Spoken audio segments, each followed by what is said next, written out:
day, everybody. Welcome back here to the channel.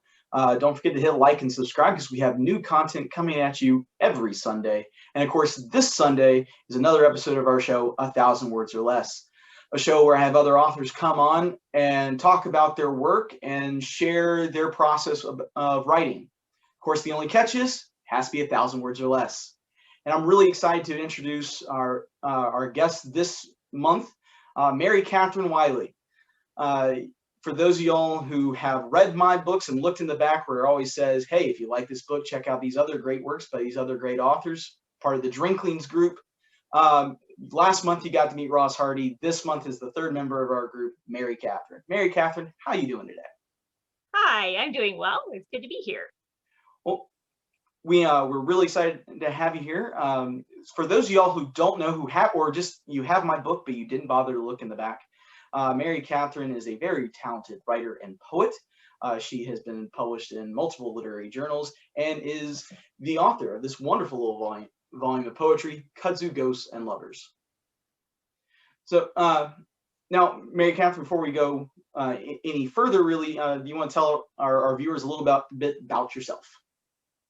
Sure. So, yes, my name is Mary Kathryn, and I live here in Macon, Georgia, along with Brice and Ross Hardy.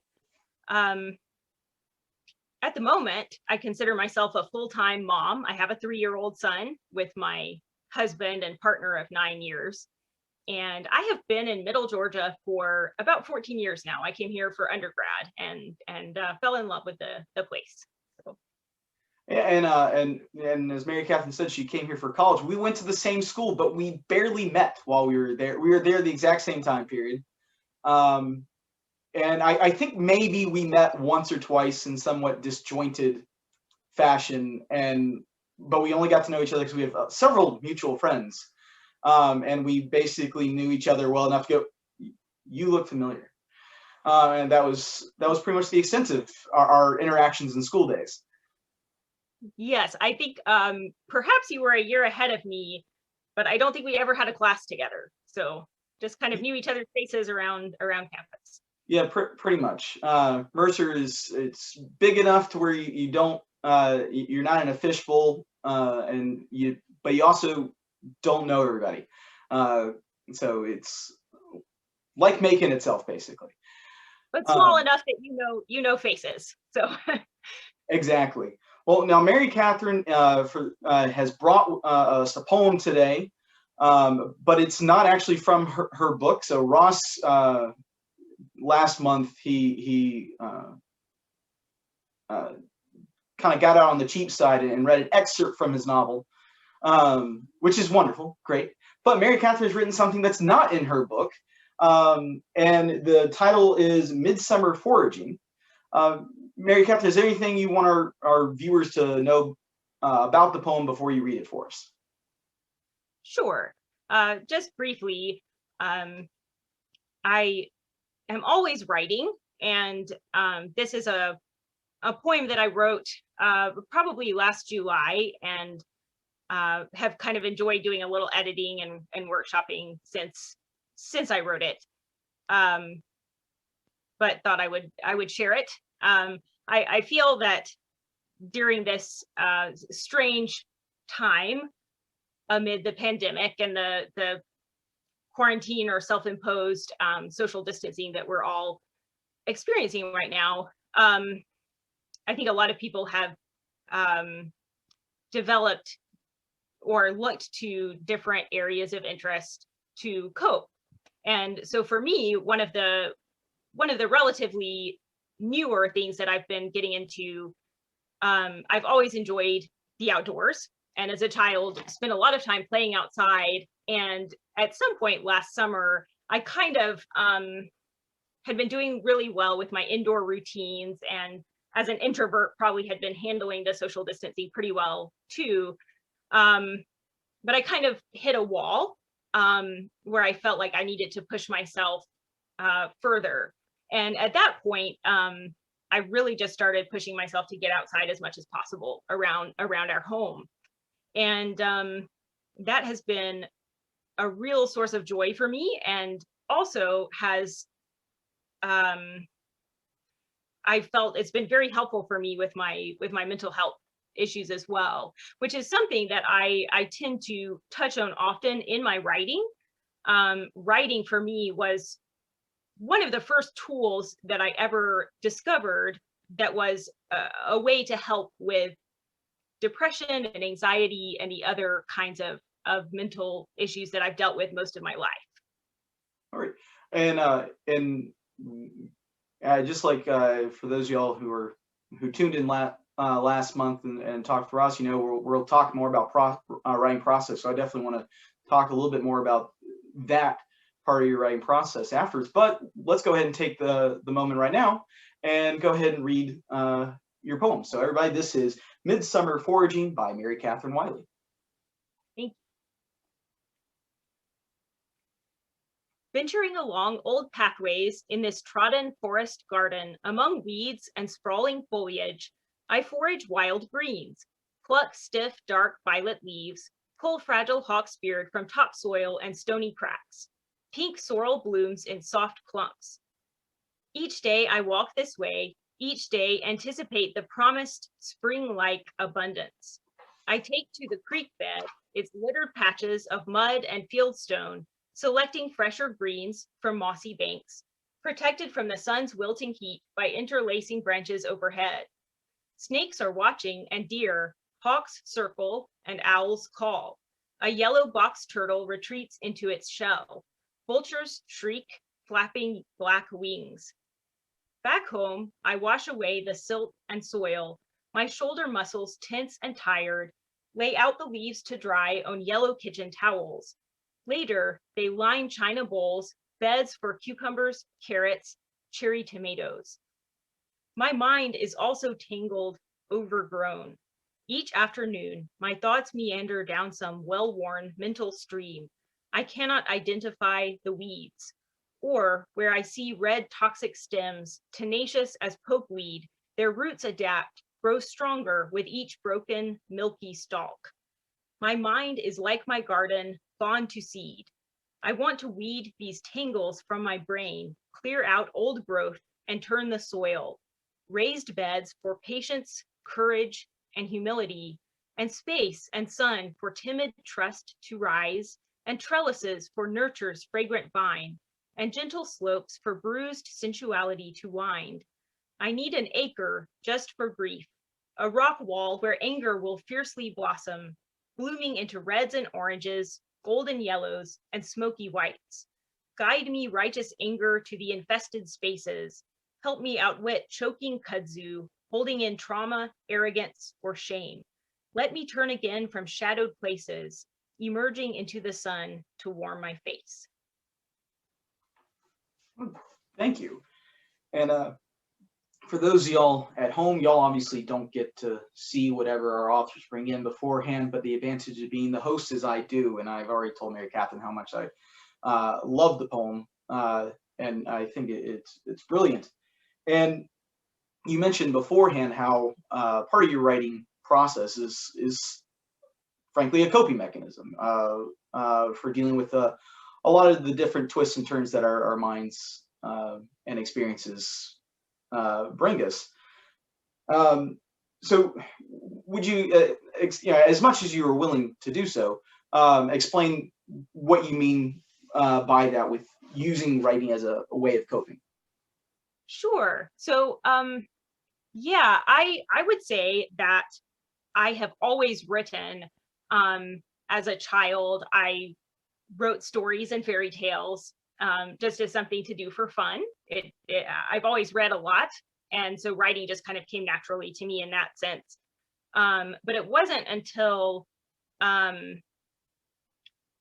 experienced my father died at a young age. He was 48, and I was 12 at the time. And after that experience, I had a significant amount of complex grief, but I also had the onset of post-traumatic stress disorder, which at the time was not a very common diagnosis, especially for children and especially outside the military context, in which it's mostly been researched.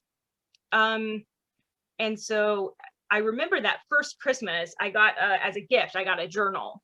And so at the age of just 13, I started to keep a journal. And the longer I journaled, the more kind of consistently I began doing it. And journaling for me became a way of beginning to become more authentic in what I thought and felt, and my ability to express my feelings and my thoughts. I was raised in a very religious household, and so there were a lot of expectations on me for what I should believe and how my life should play out. And so writing for me was a way of beginning to process who I actually was as a person and as an individual. And I think a lot of our viewers hopefully will empathize with that and understand that, because I know you're not the only person who used writing in that way, and I think I think we can, if, for those who read her wonderful little volume of poetry, I think we can see several poems in there that definitely reflect your tendency to use writing in that way. But I have one technical question. I do want to ask something you brought up earlier. But one more thing, as you write this way, do you find, because I have read some prose from you before, in our own personal interactions, do you find that most of the time when you are writing specifically to cope with something, that it most of the time comes out as poetry, or does it, is the mix pretty even between prose and poetry? Right. So that's a fun question. And I think I was talking about those early days of my getting into writing. I think initially I often have written more frequently in prose, but even when I was a child, I just sometimes things would kind of come to me in poetry form or in a rhyming or a I guess when I was younger, more strictly rhythmic forms. Mm-hmm. So I would say it's probably closer to 30-60, with 60 being prose. I journal a lot in just kind of a free form style. Mm-hmm. But often I do find the poetry that I write, especially these days as a fairly involved mom, sometimes I just something comes to my mind, and then I'll jot it down, and then kind of as I go through, I can kind of pull a poem out of something that I've written down. Okay. Now, the other thing that you mentioned earlier, and I think this is a question I want to ask that's more technical. You mentioned that you wrote this poem initially in June or July of last year, and that you have tinkered with it, workshopped it. Essentially, in other words, you have edited. And you have read a little bit of my work over the years, and I don't know how much you picked up on this, but I'm a terrible editor. I am not good at looking back at my work. I have a tendency to be, oh no, I like what I did, let's move on. So tell us a little bit about the editing process for you, and so that my viewers can hear someone who actually can edit well.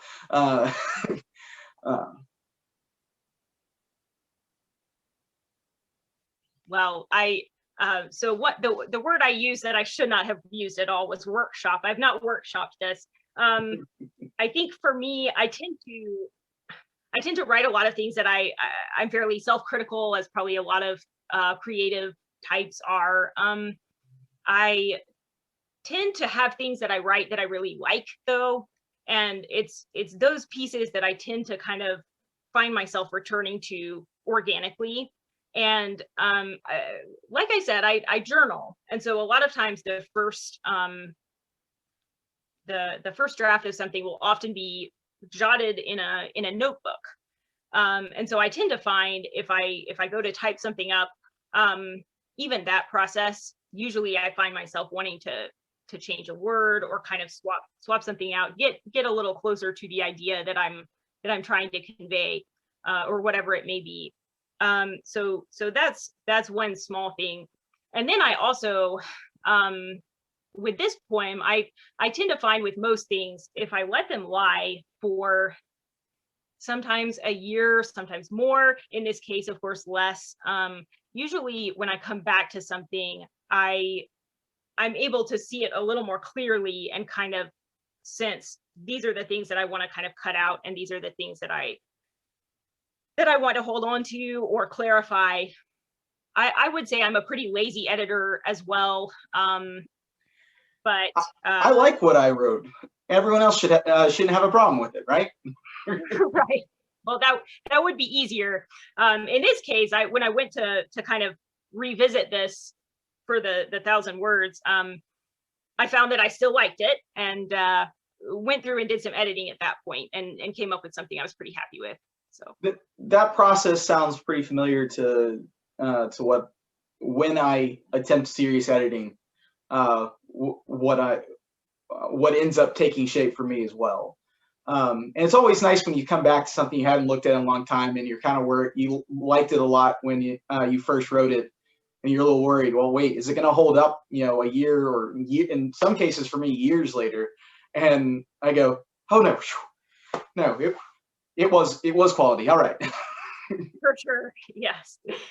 Well, we're starting to get here toward the end, but before we go, I do want to take a moment to talk about this little volume of yours, and I will go ahead and tell people that I am absolutely biased toward this book. Not only do I know Mary Kathryn, part of the genesis of the book was Ross and I playing editor with this book as a gift for Mary Kathryn on the birth of her beautiful baby boy, and we helped. We midwifed the book, but the poems were already there, and they were already wonderful. It made the job very easy for us. But over what time period of your life were a lot of these poems written? Yeah. So at first I have to say that I probably would never have got that book out without your help in particular. Oh, Mary Kathryn, you went mute by accident there. And while she gets back on unmuted, the pleasure was all of mine and Ross's, and we were because we think a lot of your skill. Well, thank you. I appreciate it. But you had asked about the time frame for writing. So I think most of those poems, several of them in the first section, I think in particular, were poems that I wrote in my early adulthood, some of them during our time at Mercer in undergrad. And then a number of them I had spent a lot of years kind of letting them lie and then coming back to them and working with them a little bit. So it was really nice to have kind of a self-imposed deadline to be able to shape some of those poems, kind of pick which ones I really did like and which ones, I wanted to let go of, and then kind of try to craft them into something that I liked. But as I talked about with this other poem, most of my writing, I strive to be authentic with what I write. Most of it is drawn from my personal experiences, my lived experience. And with most of those poems, I am dealing with grief, with some mental health issues, and then also some heartbreak and falling in love as themes. And so with all of that, I think I bring a little bit of a fictional element at times, but for the most part, I tend to draw from my experience. Okay. Well, where can we find this little volume at, Mary Kathryn? Where can we buy it? Well, probably like yours and Mr. Hardy's, it would be smile.amazon.com. All right. Yeah. And for those of y'all don't know, if you ever see the links for any book that I put, either mine or anyone else's on the website, I always use smile.amazon. Yes, we have to give Jeff Bezos money, but smile.amazon means that they give a little bit of that money to charity. The default, I believe, is St. Jude's, but I think you can change that. But so use smile.amazon. You can find Mary Kathryn's wonderful little book there. And the link for Kudzu Ghosts and Lovers will, of course, be in the description for this video. So I do encourage you all to go take a look at that. Well, Mary Kathryn, I think that's all for us here today on 1,000 Words or Less. Thank you so much for coming in and talking with us today and sharing your poem. And hopefully we'll be able to have you on here again, maybe when this whole pandemic's over and we can actually do the show live in the library with everyone here instead of just on Zoom. Okay, well, thank you so much for having me. It was my pleasure. Well, everybody, make sure you tune in every Sunday for new content here on the channel. Make sure you hit like and subscribe. Mary Kathryn, again, thank you so much for joining us here today. It's meant a lot to me, and I hope our viewers got a lot out of it themselves. And everyone, y'all have a wonderful day.